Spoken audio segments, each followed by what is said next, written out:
జైల్లో పడేసి హింసించిన రోజున గుర్తుకు రాలేదు. అయ్యో ఎందుకు పాపం పుల్లారావు గారు కుమారుడు కదా, ఎందుకు ఆ రకంగా మనం చేస్తామని అనిపించలేదా మీకు? ఏ తప్పు చేయకుండా కోర్టులో ఈ రోజుకి ఒక చిన్న తప్పు కూడా రుజువు చేయలేకపోయారు. ఆ రోజున కూడా అరెస్ట్ చేసిన సందర్భంగా కూడా ఏ కాగితం మొక్క కూడా చూపించలేకపోయారు. మరి వాళ్ళు చేసినటువంటి పాపాలు ఒకటి కాదు. కోడెల శివప్రసాద్ గారిని ఎంత వేధించారండి. ఆఖరికి ఆయన ప్రాణాలు బలిగొన్నారు కదా. ఆ రోజున వీళ్ళ గుండెలు ఏమైపోయాయి, వీళ్ళ మానవత్వం ఏమైపోయింది. అయినా ఇవాళ నాకు ఒకటి అర్థం కావట్లేదు వీకే గారు, ఎంతసేపు ముక్కు పచ్చలారని బిడ్డ అయ్యో పాపం అని చెప్పి ఏడుస్తూ ఉన్నారు కదా.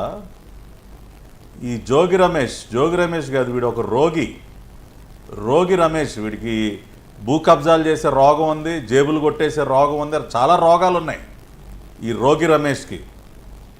రోగి రమేష్, నీకు తెలిసి నీ కొడుకు పేరుతో నువ్వు ఎందుకు తప్పు చేసావా? ఈరోజు నా కొడుకు అని గుండెలు బాదుకుంటా ఉన్నావు. నీ కొడుకు పేరుతో నువ్వు భూమి ఎందుకు రిజిస్టర్ చేసావా?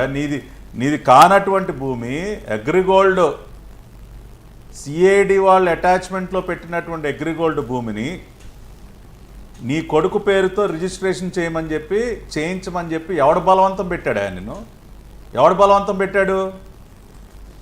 ఇవాళ మీ శ్రీమతి గారు అయ్యో నా బిడ్డ అని ఏడుస్తూ ఉన్నారు. ఆవిడ ముందు చేయాల్సిన పని ఏంటో తెలుసా? అమ్మా,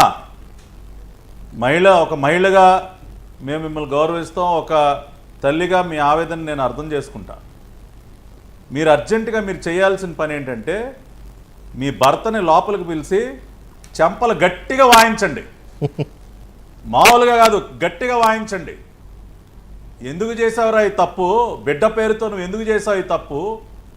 నువ్వు చేసినటువంటి పాపం వల్లే కదా నా కొడుకు వాళ్ళు జైల్లో ఉన్నాడని చెప్పి మీ భర్తని లోపలికి పిలిచి వాయించండి అమ్మ. కసితీరా వాయించండి మీరు. అది మీరు చేయాల్సిన పని. ఎవరైనా బిడ్డలను ఒక సక్రమ మార్గంలో పెట్టుకుందాం, వాళ్ళకి మంచి విద్యాబుద్ధులు నేర్పిద్దాం, వాళ్ళని ఉత్తమమైనటువంటి పౌరులుగా తీర్చిదిద్దాం అనుకుంటారు. కానీ ఇటువంటి 420 పనులకి పిల్లలను వాడుకుంటారా? ఇటువంటి భూ కబ్జాలకి పిల్లలను వాడుకుంటారా? ఆ మాత్రం బుద్ధి జ్ఞానం లేదా మీ భర్తకి? ఒక తండ్రినా అతను? ఏ తండ్రి అయినా అలా చేస్తాడా? అటువంటి పాపాలు చేసి ఇవాళ అయ్యో పాపం రాజీవ్ యుఎస్లో చదువుకున్నాడు అసలు అని ఎవడు బలవంతం పెట్టాడా? ఇవాళ ఒకసారి కొన్ని వాస్తవాలు చెప్పాలి వీకే గారు.